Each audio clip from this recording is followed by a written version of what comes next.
नमस्कार मित्रांनो, सर्वप्रथम आपण हा जो आपला PDF कोर्स आहे त्या PDF कोर्सच्या संदर्भात काही मुलांचे प्रश्न आहेत, तर त्या प्रश्नांचे समाधान करूया व नंतर व्हिडिओला सुरुवात करूया। तर पहिला प्रश्न आहे कॉमन प्रश्न, तर तो आहे की ही जी PDF आहे त्याचे झेरॉक्स कसे काढायचे। तर बऱ्याच जणांना ह्याचे झेरॉक्स काढता येत नाही, तर त्यासाठी सर्वप्रथम कोर्स परचेस केल्यानंतर फाईल ओपन करायची आणि त्या PDF मध्ये एक्सपोर्ट असा एक ऑप्शन तुम्हाला दिलेला आहे आणि या ऑप्शनचा वापर करून ही फाईल एक्सपोर्ट करा। त्यानंतर ही फाईल तुमच्या मोबाईलमध्ये डाउनलोड होईल, प्रत्येकाच्या फोननुसार कोणाच्या डॉक्युमेंटमध्ये किंवा कोणाच्या फाईल मॅनेजरमध्ये डाउनलोड होईल, तिथून ती मग तुम्ही झेरॉक्स करू शकता। त्याच्यानंतर दुसरा प्रश्न आहे तो म्हणजे हा जो नंबर दिलेला आहे ते संपर्क करण्यासाठी, याच्यावरती कॉल लागत नाही, तर ऑब्वियसली एकाच वेळी इतके जणी मुलं जर कॉल करत असतील तर कॉल लागणार नाही। त्यासाठी काय करायचं आहे, काय जर तुम्हाला अडचण आली तर याच्यावरती व्हॉट्सअप मेसेज करायचा आहे, तुमचे मेसेज बघितले जातील आणि तुमच्या सर्व शंकांचे समाधान 100% केले जाईल। तर ज्यांना अजूनही माहित नाही की हा कोर्स काय आहे तर त्यांच्यासाठी सांगतो की महाराष्ट्र महानगरपालिका अधिनियम 1949 हा जो कायदा आहे या कायद्यावरती शॉर्टमध्ये एकदम TCS पॅटर्ननुसार MCQ फॉर्मॅटमध्ये हा कोर्स आपण अवेलेबल केलेला आहे। याच्यामध्ये 250 पेक्षा जास्त वन लाइनर स्वरूपात MCQज आहेत आणि दुसऱ्या बाजूला त्याचे उत्तर आहे, सेम TCS फॉर्मॅटमध्ये आहे। कमीत कमी वेळामध्ये जास्तीत जास्त रिव्हिजन तुम्हाला करायचे असेल, ते पण महत्त्वाच्या कलमांची, म्हणजे तुमचा वेळ वाचेल आणि परीक्षेमध्ये जास्तीत जास्त आउटपुट मिळेल, तर त्याच्यासाठी हा कोर्स तुम्ही परचेस करू शकता।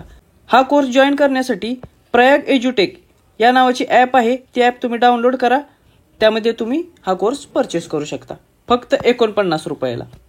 नमस्कार मित्रांनो, महाराष्ट्र महानगरपालिका अधिनियम 1949 या ज्या ॲक्टवरती आपण जी सिरीज चालू केलेली त्या सिरीजचा हा शेवटचा पार्ट असेल। आजच्या व्हिडिओमध्ये आपण पाठीमागे वेगवेगळ्या परीक्षांमध्ये विचारलेले प्रश्न म्हणजेच PYQ पाहणार आहोत, त्याचबरोबर परीक्षेच्या दृष्टिकोनातून जे काही महत्त्वाचे प्रश्न आहेत त्याचबरोबर थोडीशी जास्त डिफिकल्टी लेवल असलेले देखील प्रश्न आपण कव्हर करणार आहोत। चला तर मग सुरू करूया। प्रश्न पहिला, महाराष्ट्र महानगरपालिका अधिनियम 1949 मध्ये एकूण किती प्रकरणे आणि कलमे आहेत। तर परीक्षेच्या दृष्टिकोनातून हा खूप महत्त्वाचा प्रश्न आहे। तुम्हाला अशा प्रकारे डायरेक्ट एकूण किती कलमे आहेत आणि किती प्रकरणे आहेत याच्यावरती प्रश्न विचारला जाऊ शकतो। तर या ॲक्टमध्ये एकूण 31 प्रकरणे आणि 493 कलमे आहेत, त्यामुळे पर्याय क्रमांक 2 हे या प्रश्नाचे योग्य उत्तर आहे। त्याचबरोबर TCS तुम्हाला असा देखील प्रश्न विचारू शकते की या ॲक्टला गव्हर्नर जनरलने कधी मान्यता दिली, कारण त्यावेळी राष्ट्रपती हे पद नव्हतं तर गव्हर्नर जनरल हे पद होतं, त्यामुळे गव्हर्नर जनरल यांनी 21 डिसेंबर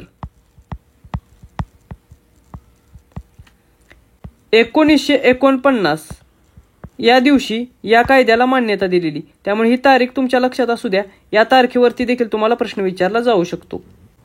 प्रश्न क्रमांक 2, 24 लाखांपेक्षा जास्त लोकसंख्या असलेल्या शहराच्या नगरपालिका सदस्यांची संख्या किती असावी। तर या कायद्यामध्ये वेगवेगळ्या लोकसंख्येच्या गटासाठी वेगवेगळी सदस्य संख्या सांगितलेली आहे। तर 24 लाखांपेक्षा जास्त लोकसंख्या असलेल्या शहरासाठी कमीत कमी किती सदस्य आणि जास्तीत जास्त किती सदस्य असावेत। तर 24 लाखांपेक्षा जास्तच्या लोकसंख्येसाठी कमीत कमी 145 तर जास्तीत जास्त 221 सदस्य असावेत, त्यामुळे पर्याय क्रमांक 4 हे या प्रश्नाचे योग्य उत्तर आहे। प्रश्न तिसरा, महाराष्ट्र महानगरपालिका अधिनियम 1949 नुसार महापालिकेच्या एका प्रभागातून सध्या किती सदस्य निवडले जातात। तर हा देखील प्रश्न खूप महत्त्वाचा आहे।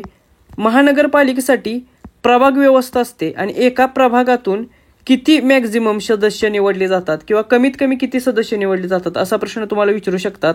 तर महापालिकेच्या एका प्रभागातून सध्या 2 ते 3 सदस्य निवडले जातात, म्हणजेच कमीत कमी 2 सदस्य आणि जास्तीत जास्त 3 सदस्य निवडले जातात, त्यामुळे पर्याय क्रमांक 2 हे या प्रश्नाचे योग्य उत्तर आहे। प्रश्न चौथा, महानगरपालिकेतील जागांचे आरक्षण कोणत्या वर्षापासून लागू झालेले आहे। तर महानगरपालिकेमध्ये विविध जागांसाठी आरक्षण पद्धत आहे, तर ही जी आरक्षणाची पद्धत आहे ती कोणत्या वर्षापासून सुरू झाली, तर ती 1994 पासून सुरू झालेली आहे, त्यामुळे पर्याय क्रमांक 2 हे याचे उत्तर आहे। हे वर्ष लक्षात ठेवा, अशा प्रकारचा प्रश्न देखील तुम्हाला पेपरमध्ये येऊ शकतो। त्याचबरोबर परीक्षेमध्ये TCS तुम्हाला हे जागांचे आरक्षण हे या कायद्यामधील कोणत्या कलमामध्ये आहे असा देखील प्रश्न विचारतील. तर हे आहे कलम 5A मध्ये. महाराष्ट्र महानगरपालिका अधिनियम 1949 मधील कलम 5A मध्ये काय आहे असा प्रश्न येऊ शकतो. तर यामध्ये जागांचे आरक्षण याबाबत तरतूद आहे. प्रश्न क्रमांक 5, महानगरपालिकेमध्ये अनुसूचित जाती आणि अनुसूचित जमातींना किती प्रमाणात आरक्षण दिले जाते? तर आपण मागाशीच पाहिल्याप्रमाणे कलम 5A नुसार जागांचे आरक्षण आहे. यामध्ये अनुसूचित जातींसाठी आणि अनुसूचित जमातींसाठी हे त्यांच्या त्या क्षेत्रातील लोकसंख्येच्या प्रमाणामध्ये आरक्षण दिलेले आहे. त्यामुळे पर्याय क्रमांक 3 हे या प्रश्नाचे योग्य उत्तर आहे. लक्षात ठेवा, अनुसूचित जाती SC साठी लोकसंख्येच्या प्रमाणात आणि अनुसूचित जमाती ST साठी देखील लोकसंख्येच्या प्रमाणात आरक्षण आहे. त्याचबरोबर तुम्हाला असा देखील प्रश्न येऊ शकतो की OBCंना किती टक्के आरक्षण आहे? तर ते आहे 27%. त्यामुळे हे लक्षात ठेवा. त्याचबरोबर महिलांना किती प्रमाणात आरक्षण आहे? तर महिलांना आहे 50% आरक्षण. त्यामुळे ह्या तिन्ही गोष्टी लक्षात ठेवा. याच्यावरती प्रश्न 100% विचारले जातील. प्रश्न क्रमांक 6, सार्वत्रिक निवडणुकीनंतर शहराचा विस्तार झालेला असल्यास काय केले जाते? समजा एखादी निवडणूक झाली, सार्वत्रिक निवडणूक, आणि नगरसेवक निवडून आले, सरकार स्थापन झाले आणि त्याच्यानंतर शहराचा विस्तार झाला, म्हणजेच नवीन क्षेत्र शहरामध्ये समाविष्ट झाले. तर अशा वेळी ते जे नवीन क्षेत्र आहे म्हणजे विस्तारित क्षेत्र आहे त्याच्यासाठी लवकरात लवकर निवडणूक घेतली जाते. म्हणजेच पर्याय क्रमांक 3 हे या प्रश्नाचे उत्तर आहे. असे का केले जातं? तर जे नवीन क्षेत्र ऍड झालेलं आहे त्या क्षेत्राला देखील प्रतिनिधित्व मिळाले पाहिजे. त्या उद्देशाने त्या भागासाठी लवकरात लवकर नवीन निवडणुका घेतल्या जातात. प्रश्न क्रमांक 7, भारतीय दंड संहितेच्या कलम 153A किंवा 505(2)(3) नुसार दोषी ठरलेल्या व्यक्तीला महानगरपालिका निवडणूक लढवण्यास किती वर्ष अपात्र ठरवले जाते? तर परीक्षेच्या दृष्टिकोनातून कलम 10 हे देखील खूप महत्त्वाचे आहे. कारण कलम 10 मध्ये पालिकेचा सदस्य होण्यास अपात्रता याबाबत तरतुदी केलेल्या आहेत. त्यामुळे कलम 10 वरती देखील तुम्हाला डायरेक्ट कलम 10 कशाशी संबंधित आहे असा देखील प्रश्न येऊ शकतो. तर या कलम 10 नुसार जर एखादी व्यक्ती भारतीय दंड संहितेच्या कलम 153A किंवा 505(2)(3) नुसार जर दोषी आढळली तर त्या व्यक्तीला निवडणूक लढवण्यासाठी 6 वर्षांसाठी अपात्र ठरवले जाते. त्यामुळे पर्याय क्रमांक 3 हे या प्रश्नाचे उत्तर आहे. प्रश्न 8, जर एखाद्या व्यक्तीने निवडणुकीचा हिशोब विहित मुदतीत सादर केला नाही तर राज्य निवडणूक आयोग त्याला किती काळाकरता सदस्य होण्यास अपात्र ठरवू शकते? तर प्रत्येक व्यक्तीला जिने निवडणूक लढवलेली आहे त्या व्यक्तीला निवडणुकीच्या काळात जो खर्च केलेला आहे त्याचा हिशोब विहित मुदतीत आणि विहित नमुन्यात सादर करणं आवश्यक असतं. जर असे केले नाही तर त्याला राज्य निवडणूक आयोग अपात्र ठरवू शकतात. तर तो अपात्रतेचा कालावधी किती वर्षाचा असतो? तो असतो 3 वर्षांचा. त्यामुळे प्रश्नाचे उत्तर आहे पर्याय क्रमांक 3. हा देखील प्रश्न परीक्षेच्या दृष्टिकोनातून महत्त्वाचा आहे. प्रश्न क्रमांक 9, एखादी व्यक्ती महानगरपालिकेच्या निवडणुकीत एकापेक्षा जास्त जागी निवडून आल्यानंतर कोणत्या कालावधीत तिने प्रतिनिधित्व करण्याचा प्रभाग राज्य निवडणूक आयोगास कळवावा लागतो? अशा प्रकारचा प्रश्न देखील TCS तुम्हाला 100% विचारू शकते. हा देखील खूप महत्त्वाचा प्रश्न आहे. समजा एखादी व्यक्ती नगरपालिकेच्या 2 प्रभागातून उभी राहिलेली असेल आणि ती दोन्ही ठिकाणी जर निवडून आली तर तिने निकाल जाहीर झाल्यानंतर 3 दिवसाच्या आत सांगितले पाहिजे की कोणत्या एका ठिकाणाहून ती प्रतिनिधित्व करणार आहे आणि दुसऱ्या ठिकाणाचा राजीनामा दिला पाहिजे. त्यामुळे पर्याय क्रमांक 2 हे या प्रश्नाचे उत्तर आहे. निकाल झाल्यानंतर 3 दिवसाच्या आत तिने राज्य निवडणूक आयोगाला कळवायचं असतं. समजा त्याने काहीच जर कळवलं नाही, हा जो राज्य निवडणूक आयोग आहे तो चिठ्ठ्या टाकून निर्णय घेतो की तो कोणत्या ठिकाणी इथून पुढे प्रतिनिधित्व करेल आणि कोणत्या ठिकाणची जागा रिकामी होईल.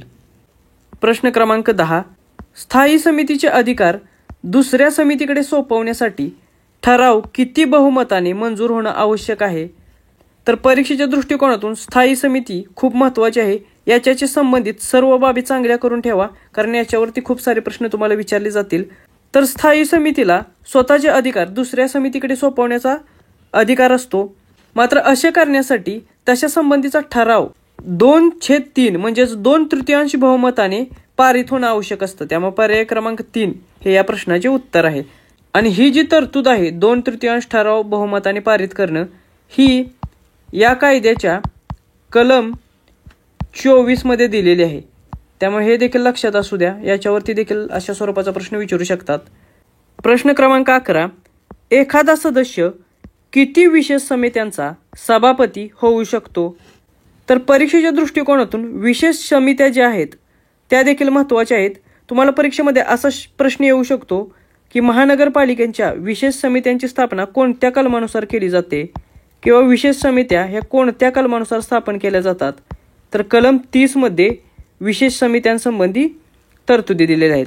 आणि त्यातल्या त्यात महिला व बाल कल्याण समिती जी आहे ती खूप महत्त्वाची आहे. त्यामुळे ती एकदा बघून घ्या. त्याच्यावरती देखील तुम्हाला प्रश्न विचारला जाऊ शकतो.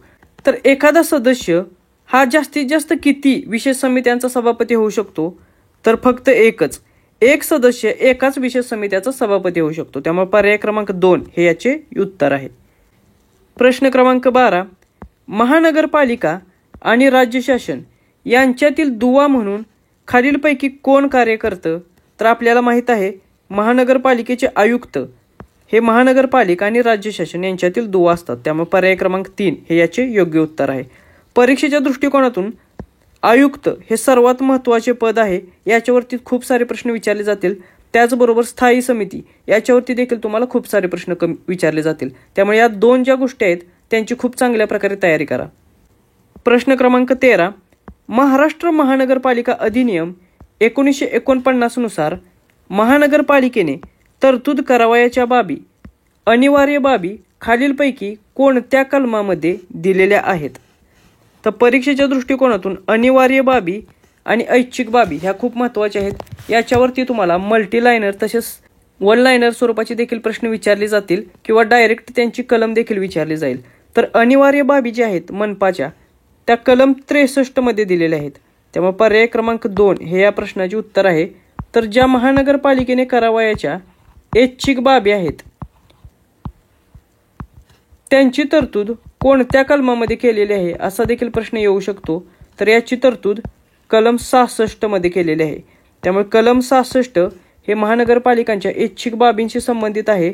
तर कलम 63 हे अनिवार्य बाबींशी संबंधित आहे.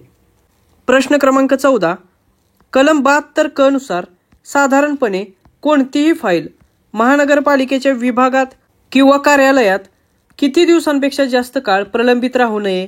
तर हा प्रश्न देखील महत्त्वाचा आहे की या कायद्याच्या कलम 72 क नुसार सर्वसाधारणपणे कोणत्याही प्रकारची फाईल ही महानगरपालिकेच्या विभागात किंवा कार्यालयात 7 दिवसांपेक्षा जास्त काळ प्रलंबित राहू नये. त्यामुळे पर्याय क्रमांक 3 हे या प्रश्नाचे उत्तर आहे. त्याचबरोबर परीक्षेमध्ये तुम्हाला असा देखील प्रश्न विचारू शकतात की तात्काळ स्वरूपाची जी फाईल आहे ती किती कालावधीमध्ये निकालात काढली पाहिजे? तर तात्काळ स्वरूपाची फाईल ही एका दिवसात किंवा दुसऱ्या दिवशी सकाळी निकालात काढली पाहिजे. तर हे देखील लक्षात घ्या. तात्काळ स्वरूपाची जर फाईल असेल तर ती एका दिवसात निकालात काढली पाहिजे किंवा मग दुसऱ्या दिवशी सकाळपर्यंत ती निकालात निघाली पाहिजे. त्याचबरोबर आणखीन एक येथे तरतूद केलेली आहे ती म्हणजे तातडीची फाईल. तर तातडीची जर फाईल असेल तर ती शक्यतो 4 दिवसामध्ये निकालात काढली पाहिजे. तर या 3 गोष्टी इथे लक्षात ठेवा की सर्वसाधारणपणे कोणतीही फाईल 7 दिवसाच्या आत निकालात निघाली पाहिजे. मात्र जर तातडीची फाईल असेल तर ती शक्यतो 4 दिवसातच निकालात काढली पाहिजे. आणि खूपच अर्जंट असेल तात्काळ तर ती एका दिवसात किंवा फार तर दुसऱ्या दिवशी सकाळपर्यंत निकालात निघाली पाहिजे. त्यानंतर नेक्स्ट क्वेश्चन बघूया. प्रश्न क्रमांक 15, महानगरपालिकेच्या सर्वसाधारण सभेचे कामकाज सुरू होण्यासाठी किमान किती सदस्यांची उपस्थिती आवश्यक असते? तर या प्रश्नामध्ये तुम्हाला सर्वसाधारण सभेची गणसंख्या किती असा प्रश्न विचारलेला आहे. तर सर्वसाधारण सभेचे काम सुरू होण्यासाठी 1/3 सदस्य आवश्यक असतात. त्यामुळे पर्याय क्रमांक 2 हे या प्रश्नाचे उत्तर आहे.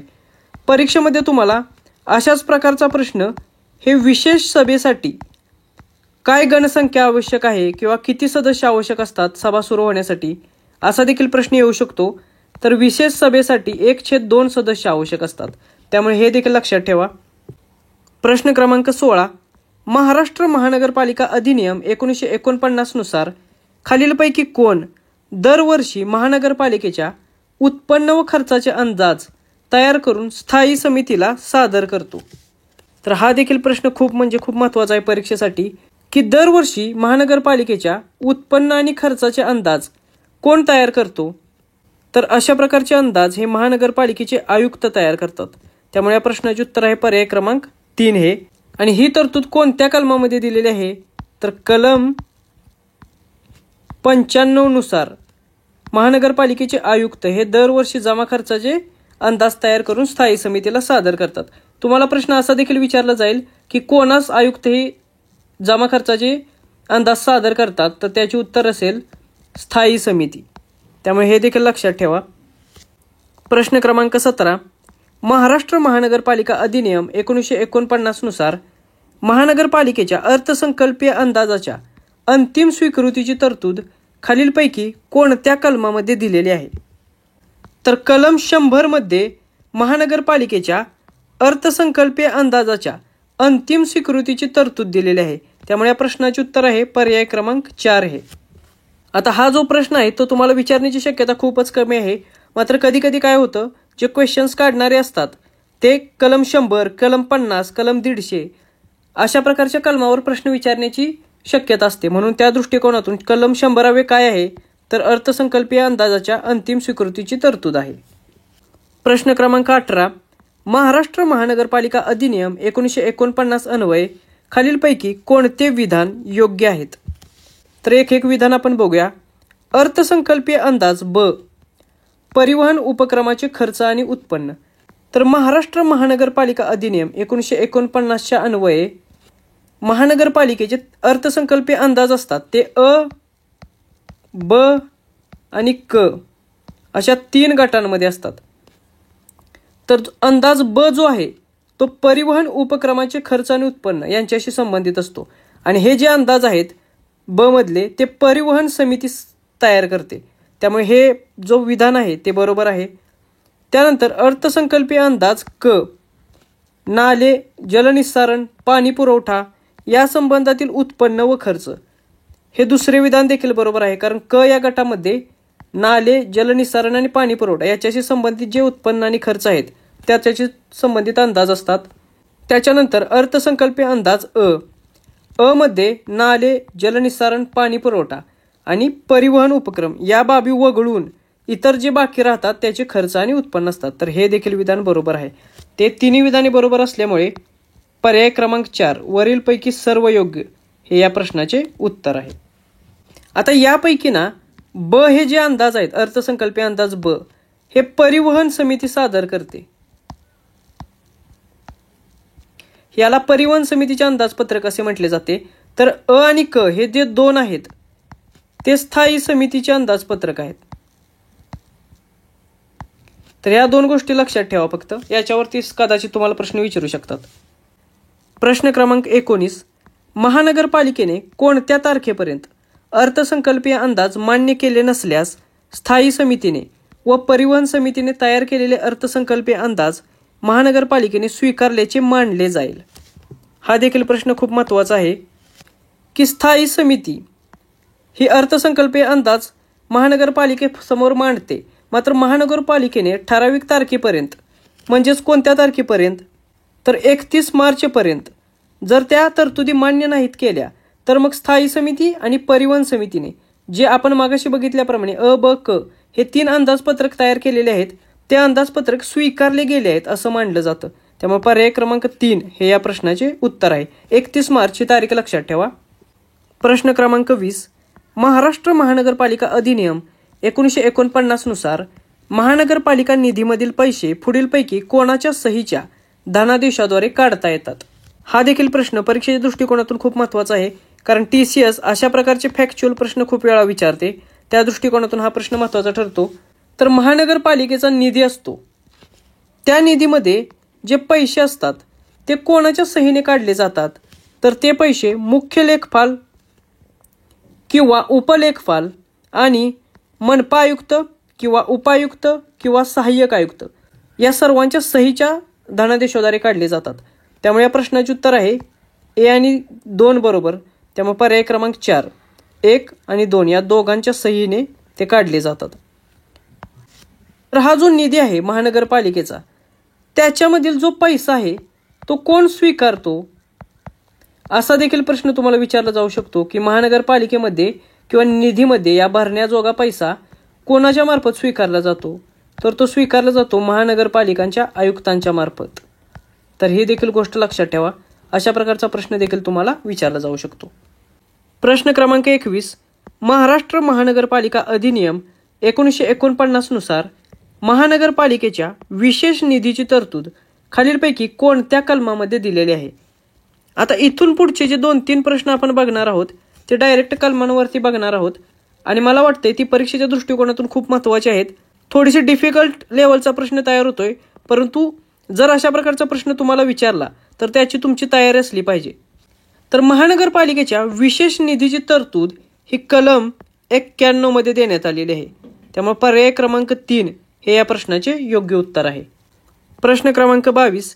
महाराष्ट्र महानगरपालिका अधिनियम 1949 मधील कलम 105 नुसार खालीलपैकी कोणी मनपाच्या लेख्यांची साप्ताहिक तपासणी व लेखापरीक्षण केली पाहिजे.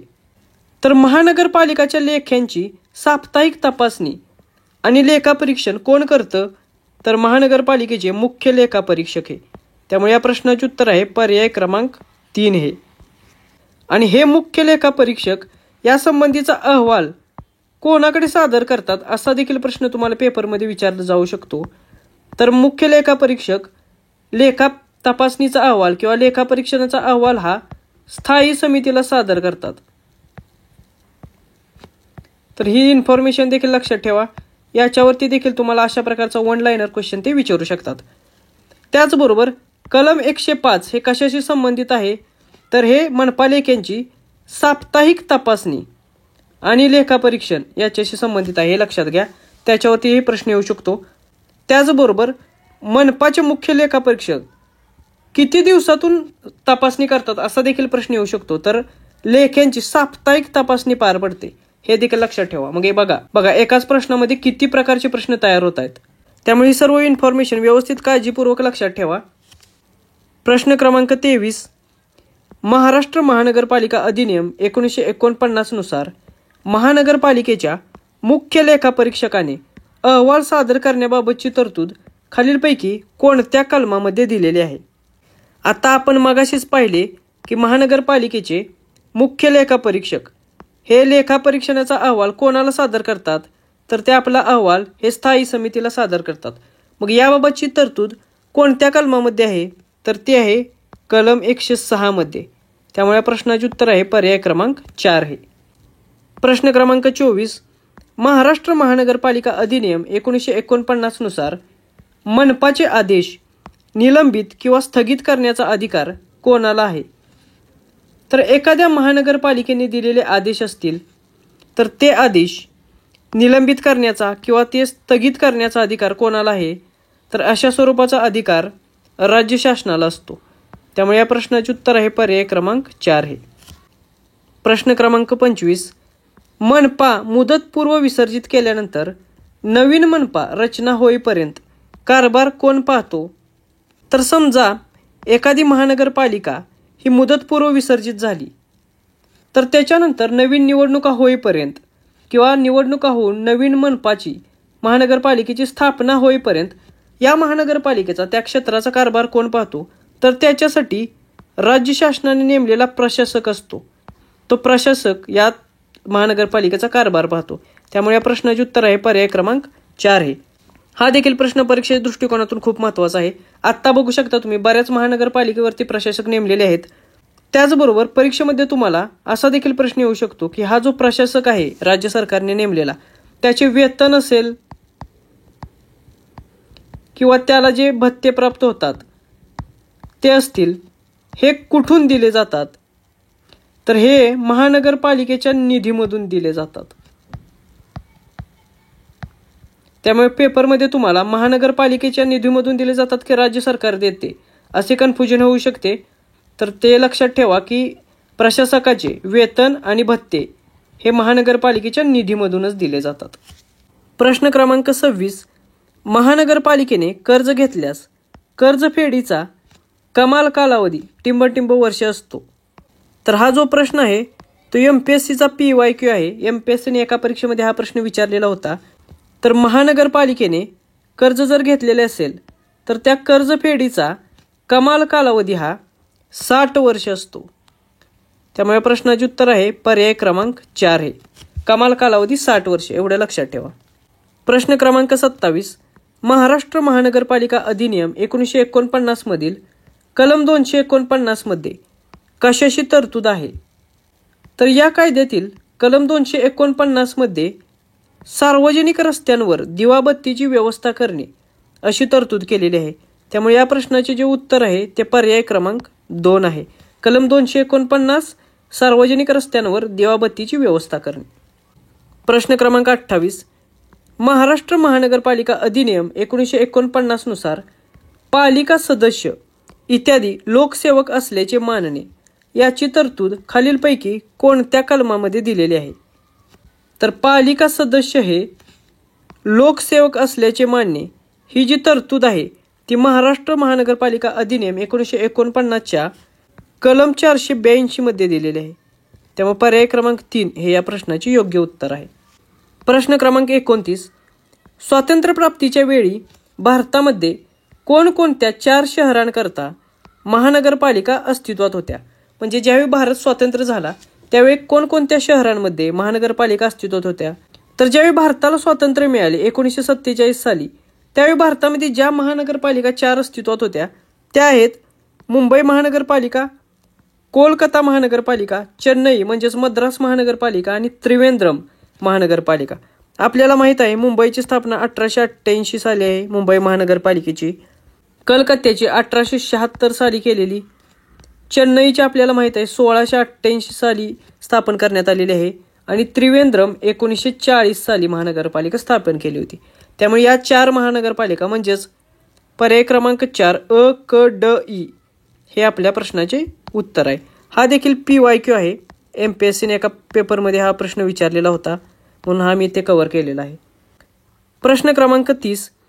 74वी घटनादुरुस्ती 1992 अन्वये संक्रमणीय क्षेत्र छोटे किंवा मोठे नागरी क्षेत्र म्हणजे खालील घटक विचारात घेऊन सूचित केलेले क्षेत्र होय. तर संक्रमणीय क्षेत्राची व्याख्या येथे विचारलेली आहे. ते पण 74वी घटनादुरुस्ती 1992 अन्वये करण्यात आलेली. तर याच्यामध्ये काय काय समाविष्ट आहे? तर लोकसंख्या त्या क्षेत्रातील लोकसंख्येची घनता, त्या क्षेत्राचे आर्थिक महत्त्व, तेथील स्थानिक प्रशासनासाठी उभारलेला महसूल. तर या 4 गोष्टी इथे महत्त्वाच्या आहेत. त्यामुळे या प्रश्नाचे उत्तर आहे पर्याय क्रमांक 4 अ ब क ड. तर अशा प्रकारचा प्रश्न देखील TCS विचारू शकते. अशा प्रकारचे प्रश्न TCSचे फेवरेट असतात. त्यामुळे थोडासा ॲनालिटिकल बेस असलेला प्रश्न ते पेपरमध्ये विचारू शकतात. प्रश्न क्रमांक 31. महाराष्ट्रातील एकूण महानगरपालिकांची संख्या किती आहे? तर हा प्रश्न 100% तुम्हाला TCS विचारणार आहे की महाराष्ट्रामध्ये एकूण किती महानगरपालिका आहेत? तर त्या आहेत 29. त्यामुळे या प्रश्नाचे उत्तर आहे पर्याय क्रमांक 4 आहे. त्याचबरोबर शेवटच्या 1-2 म्हणजेच नवीन स्थापन झालेल्या महानगरपालिका कोणत्या आहेत त्या देखील तुम्हाला माहीत असणं आवश्यक आहे. त्याच्यावरती देखील तुम्हाला प्रश्न विचारले जातील. तर ते आपण नेक्स्ट स्लाइडमध्ये बघूया. प्रश्न क्रमांक 32.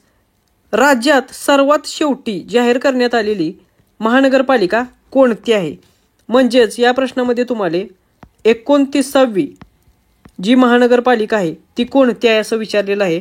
तर ती आहे जालना महानगरपालिका. त्यामुळे या प्रश्नाचे उत्तर आहे पर्याय क्रमांक 1 आहे. जालना ही 29वी महानगरपालिका आहे. तर इचलकरंजी ही जी महानगरपालिका आहे ती 28वी महानगरपालिका आहे. ह्या 2 अलीकडच्या काळात जाहीर झालेल्या महानगरपालिका आहेत. त्यामुळे या दोघांची नावे लक्षात ठेवा आणि ते कोणत्या क्रमांकाचे आहेत ते देखील लक्षात ठेवा. प्रश्न क्रमांक 33. महाराष्ट्राच्या कोकण विभागामध्ये टिंबटिंब महानगरपालिका आहेत. आता परीक्षेत तुम्हाला अशा प्रकारचे प्रश्न विचारणं अपेक्षित आहे. तर कोकण विभागामध्ये सर्वाधिक महानगरपालिका आहेत. मग त्या किती आहेत? तर कोकण विभागात एकूण 9 महानगरपालिका आहेत. त्यामुळे या प्रश्नाचे उत्तर आहे पर्याय क्रमांक 2 हे. त्याचबरोबर तुम्हाला एकापेक्षा जास्त महानगरपालिका असलेले जिल्हे माहीत असणे देखील आवश्यक आहे. त्याच्यावरती देखील तुम्हाला अशा प्रकारचा प्रश्न ते विचारू शकतात. तर एकापेक्षा जास्त महानगरपालिका असलेले जिल्हे कोणते आहेत? तर तो एक ठाणे जिल्हा आहे, ज्याच्यामध्ये आपण लास्ट व्हिडिओमध्ये पाहिल्याप्रमाणे 6 महानगरपालिका आहेत. त्यानंतर पुणे जिल्हा आहे, ज्याच्यामध्ये 2 महानगरपालिका आहेत, पुणे आणि पिंपरी चिंचवड. आणि एक नाशिक जिल्हा आहे की ज्याच्यामध्ये देखील 2 महानगरपालिका आहेत, नाशिक आणि मालेगाव महानगरपालिका. तर हे तिन्ही जिल्हे लक्षात ठेवा की ज्या जिल्ह्यांमध्ये एकापेक्षा जास्त महानगरपालिका आहेत. त्यानंतर प्रश्न क्रमांक 34, पुढीलपैकी कोणता किंवा कोणते शब्द हे विनायक दामोदर सावरकर यांनी सुचवलेला आहे? तर यात 3 शब्द आपल्याला दिलेले आहेत, सरपंच, नगराध्यक्ष आणि महापौर. तर यापैकी महापौर हा जो शब्द आहे तो शब्द विनायक दामोदर सावरकर म्हणजे स्वातंत्र्यवीर सावरकरांनी सुचवलेला शब्द आहे. त्यामुळे या प्रश्नाचे उत्तर आहे पर्याय क्रमांक 3 हे. तर हे देखील लक्षात ठेवा, हा देखील एक PYQ आहे. अशा प्रकारचा प्रश्न देखील एकदा विचारलेला होता. तर आता आपण इथेच थांबूया.